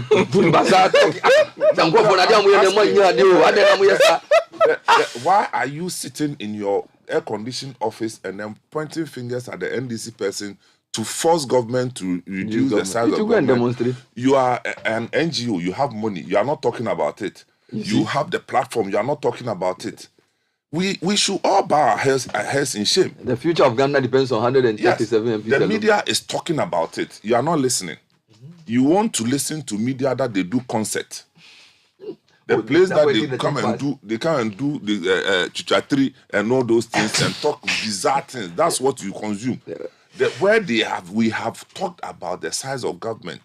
Look at the number of stations that have been concerned about this. Even we came up with a list of potential ministries that can be downsized. We've done all of that. Yeah. So we have all sat down playing ostrich, and then suddenly it is MDC who has caused the problem. They haven't caused any problem.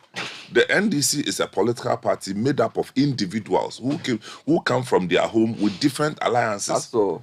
Congress is a Congress. Thank you very much. So I'm saying that beyond that, it does not compromise the question of government should reduce the size. Yeah. We will still talk about the fact that there's an express need to reduce the size of government operations. We are not just playing with nomenclature. We are saying that the size of government operations is weighing heavily on our expenditure. And then, indeed, it is weighing heavily. And the body language that it expresses is also not positive.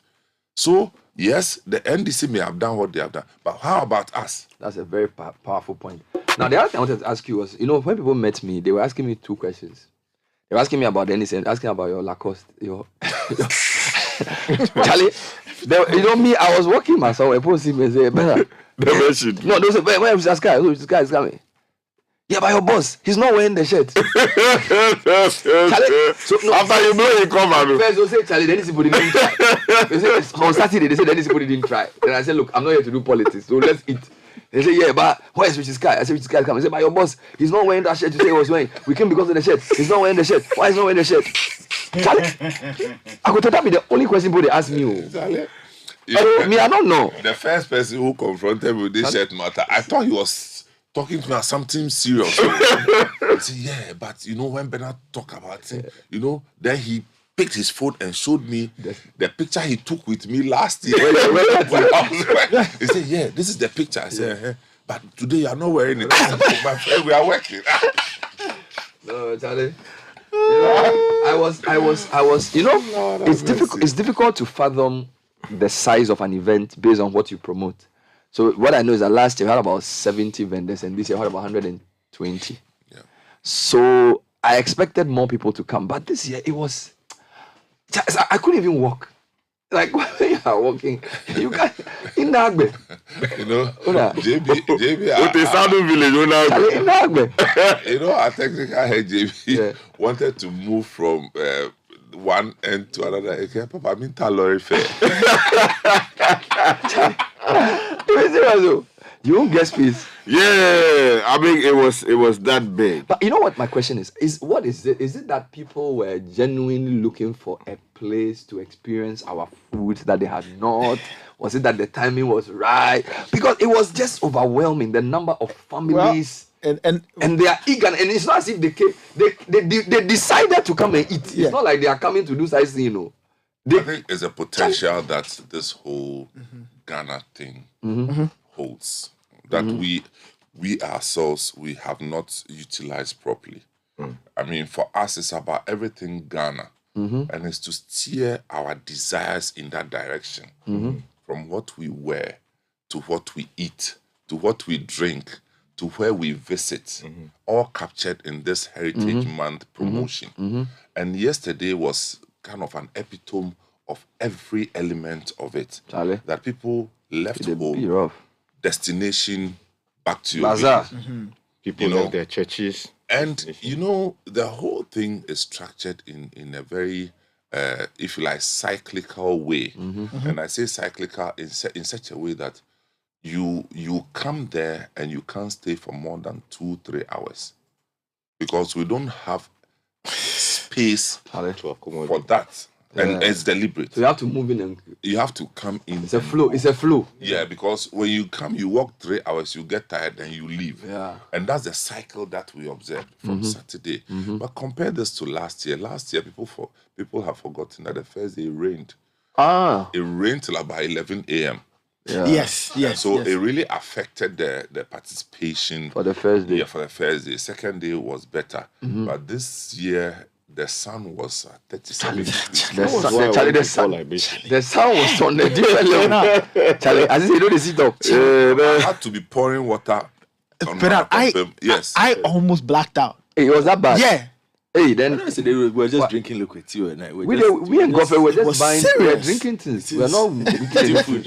We were drinking water. So that was Saturday. Now, is there a way to estimate the numbers? Because we're doing a casual count at the entry points. A casual count at the entry points. Yeah, we had 4 people positioned in different entry points, just doing the casual count. Of those who come in. Those who come in. No, you see, we did it with visits, so it may be repeated. There may be double count. So just the bodies that come in. The body that come in. And we stopped at some point. At that point, we had gotten to about 31,000. I won't be surprised because at the peak of the event, you couldn't even walk. You are just safer staying at one place. Yeah, it was amazing. First point though, the interest in the Ghanaian food. I was quite impressed. You know, people didn't come and see. They came to buy and eat. And almost everybody I saw was they had already eaten and they were holding something that they were taking away. Yeah. And I thought that was great in listening to you talking about buying Ghanaian foods because there's no point in just talking about the thing and not consuming it. You see, and I saw people consuming the thing and then buying it with money, and I thought that was amazing. Because a lot of people have this perception that what is considered like the proper Ghanaian food is pretty difficult to make. But for some reason, to prepare at home, so a lot of people don't make it on the regular at home. So and also there are certain meals that you might never come across because they are meals that are region based. Yes. You understand? So to have all of those in the same space, people really try. So, like my good friend, for instance, Israel Edem Gabianu, he said he came there because he had heard of the Dawa Dawa Jollof. That's what he was interested in. He was disappointed by it, but at least he was able to taste it and see what the hype was all I had 2 gentlemen walk up to me and they said, "Please, where can we find Dawa Dawa Jollof?" I was they said that's all they wanted. Yeah, and you know, like Tufo was telling me that there was a joint very close to where we're selling the Citi FM t-shirts across Tuoza Field. They ran out and had to go and cook for Saturday came back. Finished by 2. TZ headquarters came 3 times yesterday. Yeah. 3 times. They came back. You know TZ headquarters is owned by Nalem Clothing. Yes, their wife. I'm telling you. They came 3 times. But she's threatening that she will come on Thursday with something. She's doing her own thing. She's threatening that she will be here. The interesting bit is, the village concept would mean that if you go to a particular area, you have a whole stretch of the same type of foods being offered by different vendors. And there was no discrimination. People finished everything. The fufu queues were long. Even yesterday, the fufu queues were long. Saturday early. No, fufu was oversubscribed. Category A. Category A schools. I said, some of the fufu people, where they were pounding the tin. They were pounding the tin. People had done queue. I had to experience my paddies, proper people. They were in the queue. They came to come that Charlie queue. No, what do? Can you do something about it? You have to eliminate people. So, if you are at the bazaar, send us any photos you took, or send us your views. Send us your experience. Send us a WhatsApp message. If you wanted to meet somebody and couldn't meet the person, we'll give you a shout. Forgive us. Sky, you came late. We were asking about you a lot. Charlie. I know, right? Asking about you a lot. Charlie, people came around. And they asked why were you wearing socks? inside your sandals. They wear socks. Anyway, exciting news. Vodafone Cash now allows payments to all merchants on other networks. Remember how frustrating it is when you couldn't make payments for goods and services because Vodafone Cash was not acceptable to merchant numbers on other networks? Well, now you can relax and make payments to merchants on all networks. Simply dial *110#, select option 1 to send money, option 2 to other networks, and fill the prompts to send money. Experience the ease of transacting on Vodafone Cash. Dial *11# to send money anytime. And if you're looking to bank the easy way, join Zenith Bank's easy banking family. Download the Z mobile app now, log on to our individual or corporate internet banking platforms, or simply dial *966# to enjoy seamless banking on the go. You can make transfers, top up airtime, pay bills, pay for goods and services, and do so much more. Join the easy banking family and experience easy banking with Zenith Bank in your best interest. Now imagine you had the power to impact the world around you. At the British Council, they see students from all over the world with dreams of a bright future coming together for a quality education that achieves goals. Those who study abroad in countries like the UK are getting much more than just a degree. They are getting a world of valuable experiences. Visit the British Council website to find out how you can own your future. Yes, sir. Now, if you want something quick to eat, which is tasty and nutritious, try Indomie Beef. It's the latest addition to the great tasting Indomie family. Now, you can enjoy a delightful meal with the appetizing aroma of beef to fill your belly and leave you smiling. And in just a few minutes, your Indomie Beef is ready to eat. Indomie tastes great. Now, this Galamsey thing must stop. It is destroying our water bodies and it is threatening to wipe out lives and all of that. Now, there are more responsible mining methods under the National Alternative Employment and Livelihood Program that you can sign on to respect the laws and help us protect the future of our kids. This message has been powered by the Ministry of Lands and Resources and the Minerals Commission of Ghana. And I want to say special shout outs to Kwampa.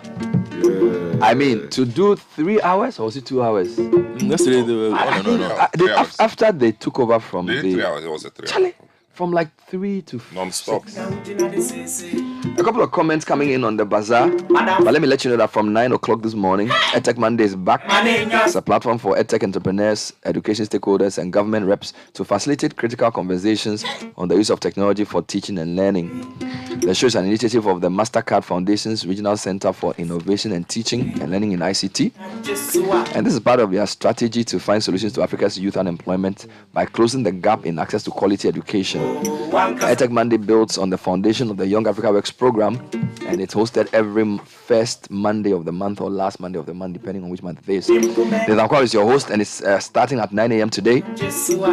Partnered MasterCard Foundation with MEST and Citi FM. You can watch it live on Facebook at Citi 97.3 on MEST Africa's Facebook page. Lots of comments. Sky, if you can read a few for us. So this one says that Bernard, I was at a bazaar with a friend on both days. But we came at 1 p.m. yesterday and still till 6 p.m. We ate some millet banku with abobitadi and other stews. We also took Tubani home. All was my first. Then we bought some yogurt drink and a Belly Delight. Charlie, Belly Delight, there people were lining up for it. Small. But you don't need to be told.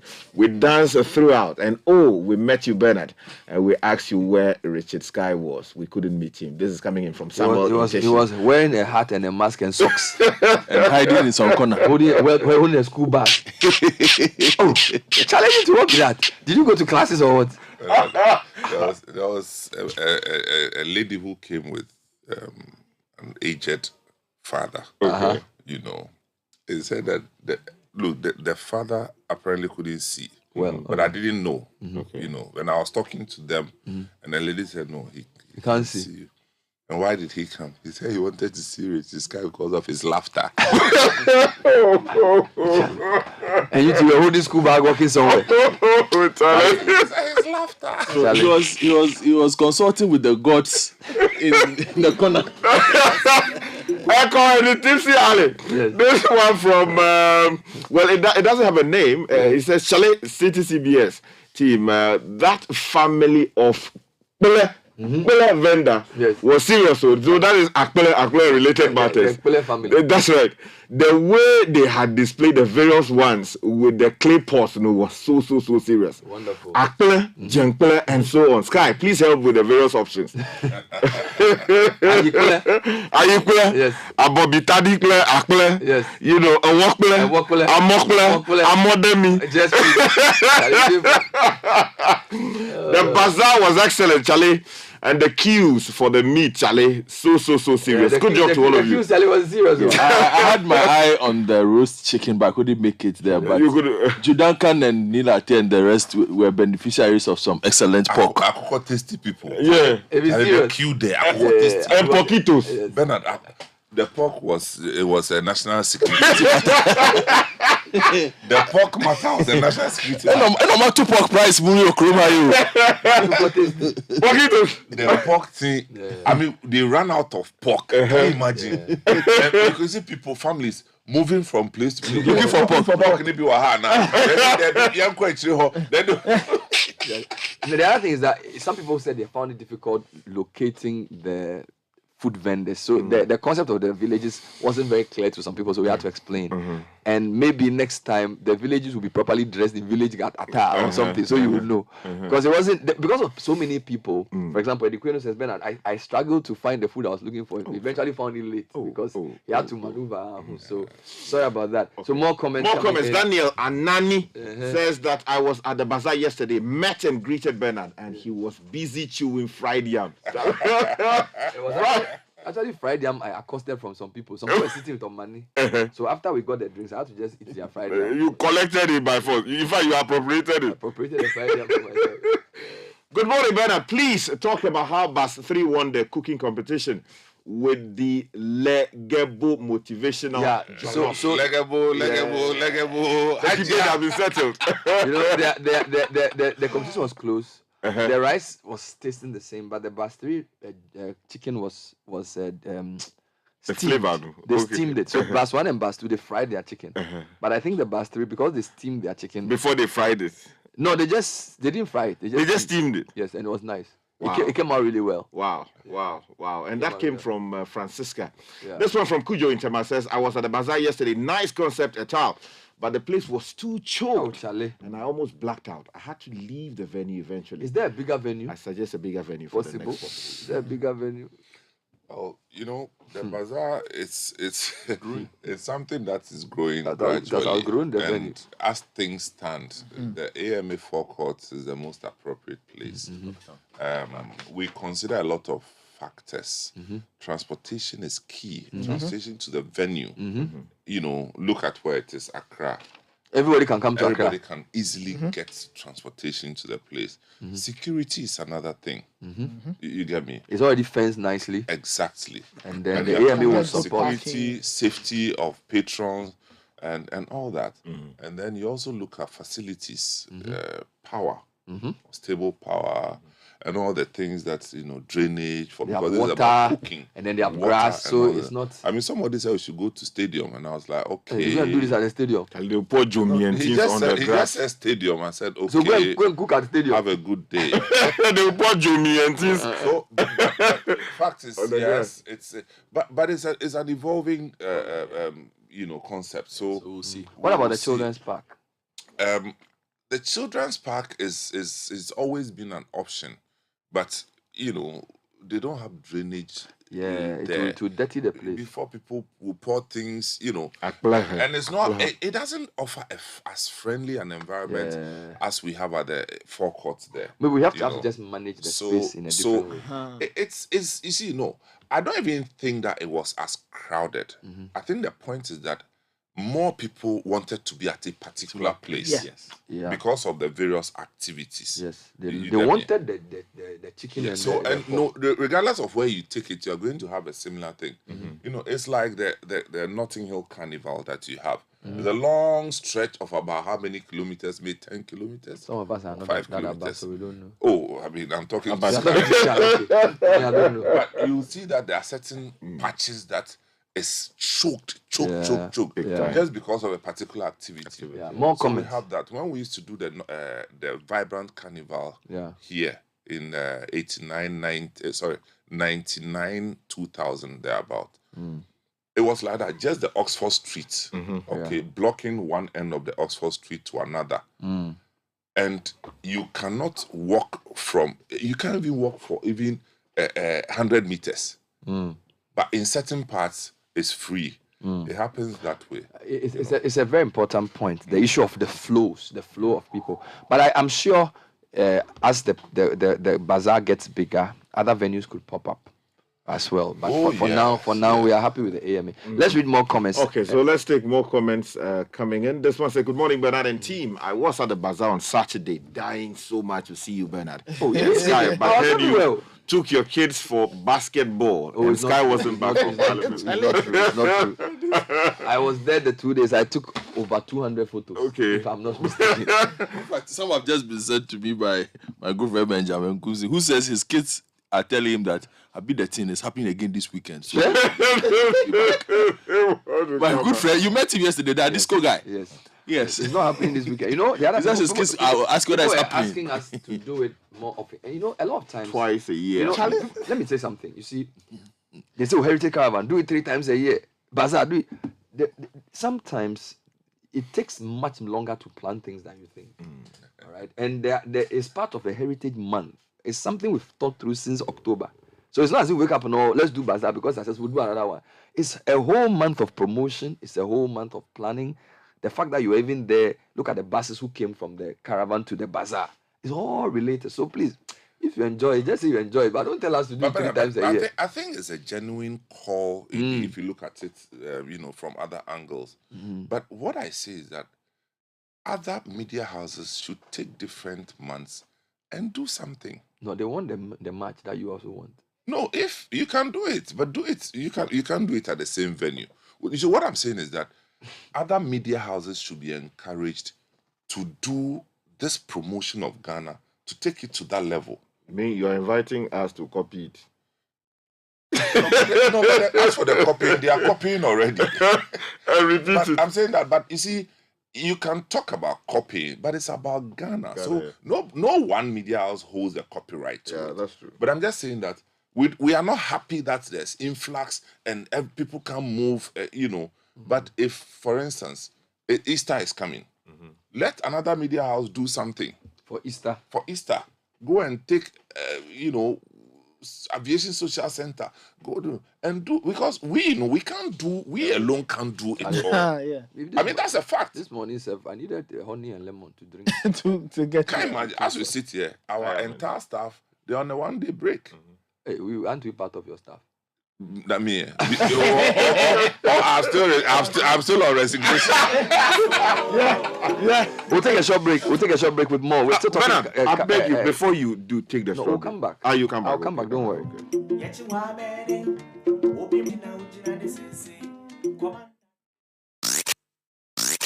Unleashing the power of relevant radio. This is Citi 97.3.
All you have to do is get your handkerchief. If you don't have a handkerchief, get some tissue. If you don't have, your fingers are fine, your hands are fine. Just roll your hands like, aha, look at the call, look at what the call is doing. We begin to say, what remix and I say.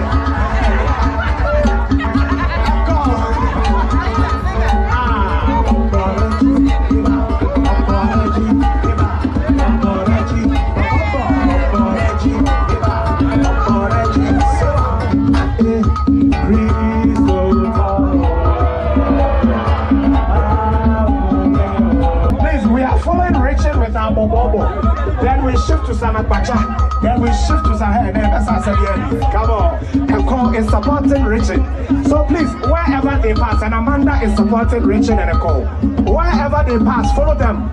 Wherever they pass, please follow them. It's part of the fun. It's part of the fun. We are here to have fun and fun. We shall have a ride.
item that you pick out puts a job on the table for somebody. Now you have to decide whether you want to put a job on the table for a Ghanaian or for a Malaysian or for a Taiwanese.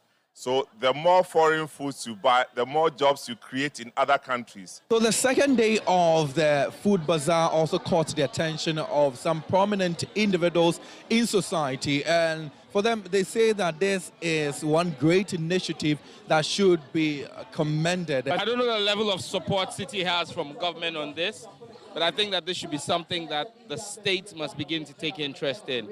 We're looking at the cost of importation of food. Okay, you're looking at rice importation and all of that. I saw a local Ghanaian rice stand here. Okay, and so that's good. You're marketing it, but if we build a taste for Ghanaian meals, and most of the material that is used, millets, maize, are grown locally, you're going to have a lot of import substitution. So then there'll be a ready market for people to invest in maize farms locally, because you know that there's a huge Ghanaian demand for it. Yeah, I think that this is something you must repeat. You must do this not once in a year. It could be on a quarterly basis. I think that you need to consider that. So I never expected it to be this big.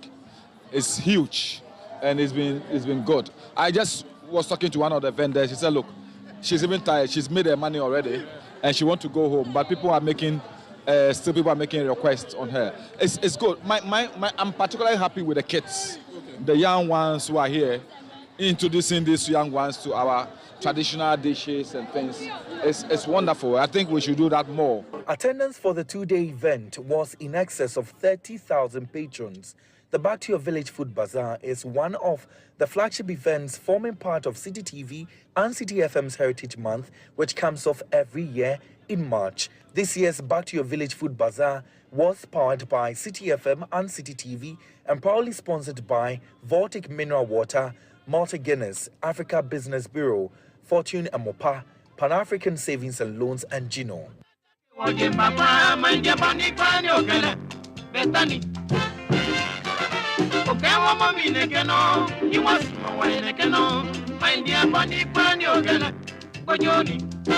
Eight minutes to 9. And if your health is important to you and you want to take care of your kidneys, visit Vigdang Healthcare, a Ghana Health Service Certified Healthcare Center. Specializes in kidney stones, hypertension, fatty liver acids, fatty liver treatment, hepatomegaly, and more.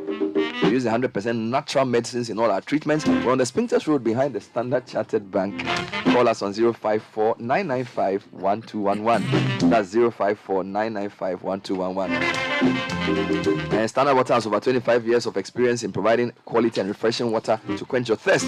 We are in 11 regions so far. We give you sachet, bottle, dispenser mounted water, customized water for your parties and other social events. Available for purchase from supermarkets, retail shops, and sales delivery trucks.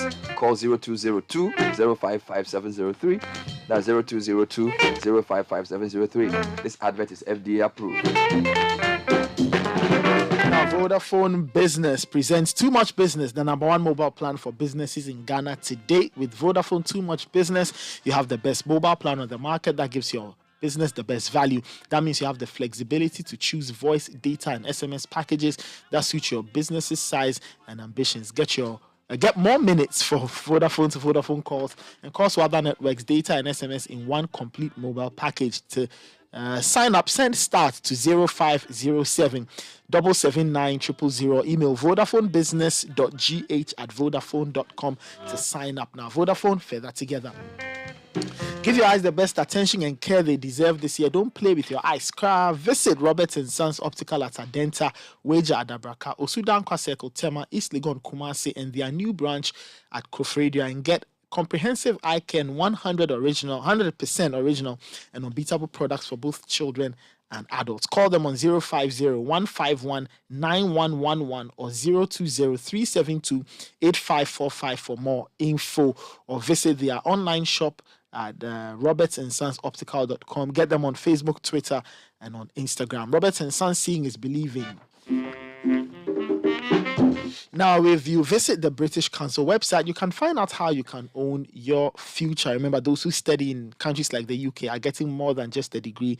They are getting a world of valuable experiences. So sign up, go to the British Council and find out how you can also own your future. You know, the downside of life, losing a loved one can stop you in your tracks and can leave you shaking. But if you are friends with the Lashibi Funeral Homes and Crematorium, with 21 years of experience, they will give you the best private end-to-end funeral services. Now, from picking up your loved one when death occurs through to the burial and cremation and funeral reception, Lashibi Funeral Homes and Crematorium will guide you through the unfamiliar territory of selecting products and services that will ensure your loved one has a befitting send-off. Call them on 0509 542409 or send an email info@lashibifuneralhomes.com, or you can visit their website lashibifuneralhomes.com for more info. Lashibi Funeral Homes and Crematorium, dignity for the deceased, comfort for the bereaved. Sky will read a few more of your messages. Yeah, but before I do that, let me say good morning to Emanuela and the mother, Kafui, from Hodome. Charlie, yesterday when they met me, they nearly fainted. They wanted to carry you. Exactly, and they came from Tema. Charlie, we celebrate you. You are ardent listeners. I think Emanuela just sent a message saying that she was there. And then also let me celebrate Akofa, Mrs. Akofa Ajolulu. And then also Dorcas of Nuguchi Institute. They came in from Real Gut and gave me some really beautiful yogurt so you are now giving shouts. Exactly. Then there's a message here. Angela and the team that came from Sunyani. They came from Sunyani. All the way from. Yes. I also met people and then from Priscilla from Koforidua. The Koforidua team. Charlie, they came in their numbers. Just for the festival. Yes. That's good. That's good. Let me take some more comments coming in. This one from Kojo says that I was there on Saturday, ate fufu with green and goat soup. I topped it up with bottled palm wine, Charlie. Charlie. I had extensive discussion with the CEO of the palm wine company on how to partner him or with him and capital injection into expanding the business. I gathered from him that the outfit is not able to meet demand for supply to the numerous requests that come in for his products. This one says, this abobitadi and wademi was super tasty. The bazaar was on point. I really enjoyed every bit of it. This one says that I was there with my sister and wife. I saw Sky because of his distinct laugh. I tell you. It was awesome. The only problem was I got there around 3:15. Who are you? Oh, Charlie, on Sunday. Oh, no, there was teaser till 4:35. They said, no, somebody said they was looking for you in your huge Lacoste, only to see you cross the TZ queue to order TZ for some little girls. Yes. Eventually, you didn't even pay. No. I didn't have to pay because of Hajia. Oh, okay. Yeah, Hajia. Hajia had invited me to come for the tea. So that one was on the house. That I was eating so much that, and I met my cousin Abeku and his children, and they said they had come there only for TZ. So I came and took the offer on their behalf. So that correct. That one was on the house. This one says I was at the bazaar with my mom yesterday and I loved every bit of it. And I found the last guy for my mom. This one is coming in from Iman. A big thank you to our sponsors, Voltic, Malta Guinness, African Business Bureau, Fortune Emopa, Pan-African Savings and Loans, and Gino. Near Bethany. Heritage Month at Bethany. So from tomorrow, we will wrap up the on-air series on the Heritage Month, 9:30 to 10, with some very interesting interviews that we've been having. Big thank you to the vendors, to the city team, Frema Edunyame, Omani Mensabon, to Samens, Magdalene Williams, Oko Kumsen, Apioko Ashong, Tajuddin, and of course the news team and the work they did, Richard Mensah, and all the team. I can't remember Ogbo and all those people. So thank you. We'll come back into something also very important. EdTech Monday is back. Nathan, what's the topic for today? Well, today we are talking about improving foundational literacy and numeracy through hybrid models of learning. Wonderful. EdTech Monday is brought to you by the Mastercard Foundation in partnership with the Meltwater Entrepreneurial School of Technology, and it's on the last Monday of every month. Live on Facebook, Citi 97.3, and on Mest Africa's Facebook page. Stay tuned. This is the Citi Breakfast Show, the city's biggest conversation. Ajua, Grandma looked very peaceful. I was completely amazed when I saw her neatly presented. She looked just like she was sleeping.